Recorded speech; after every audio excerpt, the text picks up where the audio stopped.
Olá pessoal, tudo bem? A graça e a paz de Jesus. Eu sou o pastor Giovanni, eu tenho uma palavra de Deus para o seu coração. Nessa manhã maravilhosa que Deus preparou para nós. Desde já dá um joinha aí, aperta no sininho e siga o nosso canal PR Giovanni aqui no YouTube, Instagram e Facebook. Nós estamos aqui para servir os irmãos e para trazer uma palavra do coração de Deus para nós. Estamos na primeira carta de Paulo, em 1 Timóteo, capítulo 4, a partir do versículo 1, e hoje nós vamos estudar a partir do versículo 3. Vamos ler desde o 1 para entendermos o contexto aqui. São recomendações do apóstolo, cuidados, exortações, advertências que o apóstolo está trazendo para o nosso coração e nada mais pertinente do que aquilo que ele relata aqui na palavra de Deus. Então preste atenção, aperte os cintos aí, abra o seu coração para aquilo que Deus quer falar conosco nessa manhã preciosa e nessa semana gloriosa que Deus tem para cada um de nós. A Bíblia diz, mas o Espírito expressamente diz que nos últimos tempos apostatarão alguns da fé, ou seja, abandonarão a fé alguns, dando ouvidos a espíritos enganadores. Olha só, nos últimos dias haveriam espíritos enganadores e doutrinas de demônios. Que demônios são esses? Os espíritos enganadores que haveriam nos últimos dias, no tempo do fim, no tempo, antes da volta de Jesus, do arrebatamento e depois do período tribulacional, que se intensificará ainda mais os juízos de Deus, os enganos e as mentiras de Satanás nesse mundo. E aí, versículo 2 diz, pela hipocrisia de homens que falam mentiras, tendo cauterizado a sua própria consciência. Nós falamos ontem um pouquinho sobre isso, o perigo das mentiras, dos enganos, de homens dissimulados, hipócritas, falsos, que não vivem verdadeiramente o evangelho de Jesus Cristo, os princípios e valores da palavra de Deus, que deturpam, que corrompem as sagradas escrituras, que colocam misturas no meio e acabam desviando os crentes da verdade de Deus, da palavra verdadeira do Senhor, levando as pessoas a comportamentos equivocados.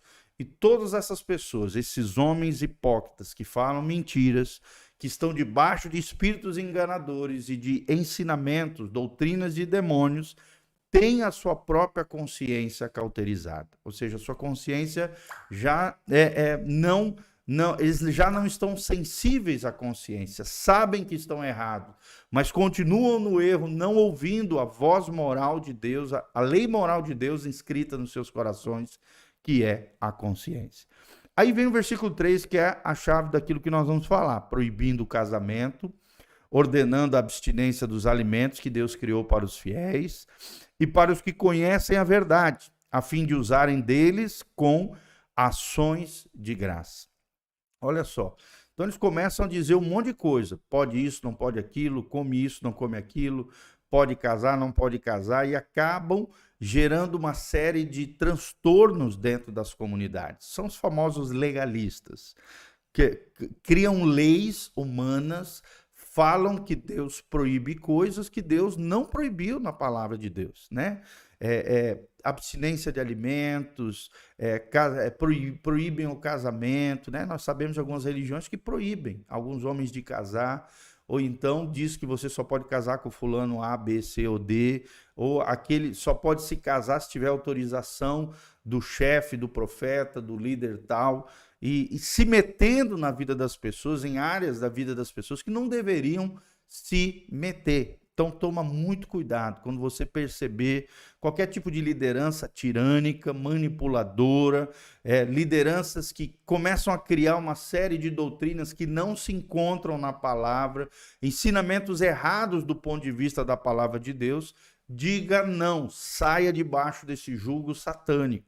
São espíritos enganadores, são doutrinas de demônios, são homens hipócritas que estão debaixo de engano e de mentira e que, infelizmente, têm a sua consciência cauterizada. A sua consciência já não funciona mais.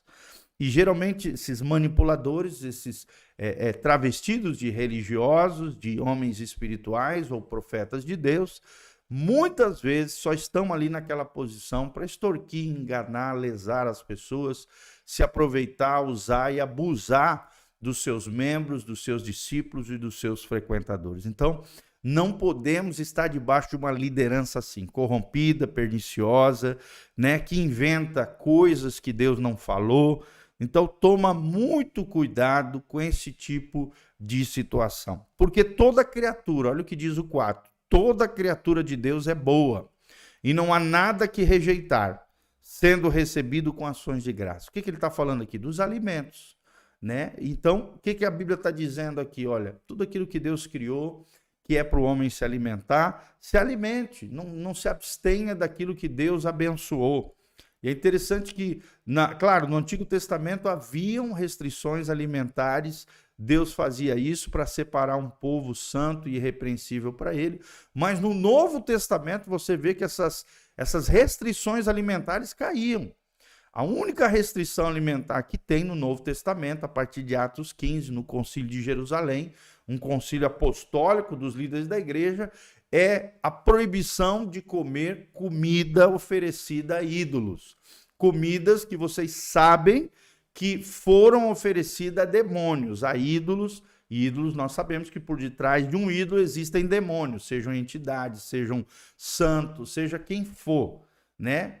Espíritos maiorais, seja o que for.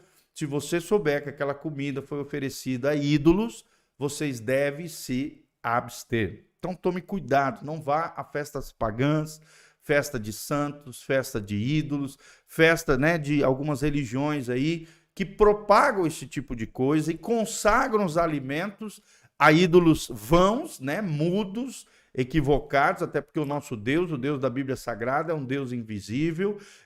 Você não pode prostrar, se dobrar diante de um ídolo, diante de um animal, diante de um ser criado, de uma criatura, de um homem, por mais santo que tenha sido homem ou mulher de Deus na história da igreja, nós não podemos adorar nem venerar nem nada, qualquer tipo de pessoa, e muito menos se alimentar de comidas que foram oferecidas e consagradas àquelas entidades. E a Bíblia está dizendo, toda criatura de Deus é boa, ou seja, toda a criação de Deus é boa. E não há nada que rejeitar no sentido de que esses alimentos devem ser recebidos no final do versículo 4 com ações de graças, né? Não, claro, não os alimentos dados aos ídolos, mas sim os alimentos que Deus criou, que nós devemos nos alimentar. Não há mais restrições alimentares, a não ser esse senão de Atos capítulo 15, que é a comida oferecida a ídolos, tá? O restante dos alimentos devem ser recebidos com ações de graças, né? E nós devemos agradecer a Deus, claro, sempre orar sobre os alimentos, pedindo que Deus santifique e purifique os alimentos, porque às vezes a gente não sabe que lá naquela empresa tal, aquele alimento, aquele arroz, aquele feijão, foi consagrado a alguma entidade, a algum demônio. Se nós não sabemos, nós não temos responsabilidade sobre essa alimentação. Por isso a importância de nós orarmos toda vez que vamos nos alimentar, a fim de que Deus santifique e purifique os alimentos, que nós não sabemos se foi orado ou não, para entidades, para demônios, para qualquer tipo de ídolo falso ou mudo, tá bom? Porque, olha o que diz o 5, porque pela palavra de Deus e pela oração é santificado. O que é santificado? O alimento. Além de Deus poder santificar pessoas, coisas, objetos, Deus santifica também os alimentos. Como? Pela palavra de Deus e pela oração. Olha o poder da palavra, olha o poder da profecia, olha o poder da palavra profética, olha o poder de declarar a palavra de Deus debaixo de oração. Tem poder de santificar seu cônjuge, seus filhos, os objetos da sua casa, você pode dedicar, consagrar ao Senhor, os alimentos que você está se alimentando ali ao meio-dia, na hora de jantar, no café da manhã.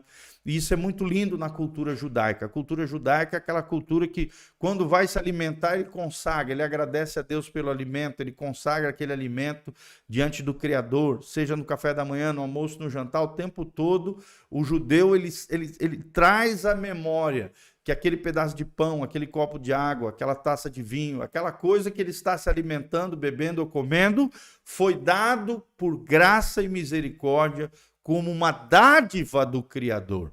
Oxalá nós fizéssemos isso toda vez que nós fomos nos alimentar. Pela palavra de Deus e pela oração é santificado o alimento. Propondo estas coisas aos irmãos, né? Paulo aqui dando as recomendações a Timóteo: serás bom ministro de Jesus Cristo, criado com as palavras da fé e a boa doutrina que tens seguido. Em outras palavras, Paulo está dizendo: olha, Timóteo, siga essas orientações. Essas orientações vão te fazer um bom pastor, um bom presbítero, um bom ministro do Senhor Jesus. Você vai ser criado através das palavras da fé sadia, da fé equilibrada, da fé bíblica. Não é qualquer fé, não é a fé na fé, não é uma crença vazia, mas é a fé bíblica. E a boa doutrina que tem seguido. Que doutrina é essa? Doutrina de Jesus Cristo, nos 4 evangelhos, e a partir dos 4 evangelhos, nas epístolas pastorais, nas cartas pastorais, nos demais livros da Bíblia, no Novo Testamento, nós vemos a doutrina apostólica. Então, o cristão, ele segue os ensinamentos de Jesus, encontrado nos 4 evangelhos, e o ensinamento apostólico, a doutrina dos apóstolos, encontrado nas cartas pastorais, o que a gente chama de epístola, tá? Então, siga as palavras da fé, a boa doutrina, seja um bom ministro de Jesus Cristo, e todos nós somos chamados para ser reis e sacerdotes, e obedeça essas orientações precisas da palavra de Deus. Amém? Que sigamos todas essas orientações. Que Deus nos abençoe a vivermos uma vida para a glória de Deus. Termino com as palavras de Paulo: quer comais, quer bebais, fazei tudo para a glória de Deus. Amém? Aqui debaixo tem todas as informações. Se você quiser contribuir com o nosso ministério, também se conectar conosco, horário de culto e todas as informações do nosso site e das nossas redes sociais. Um grande abraço, Deus abençoe. Amém.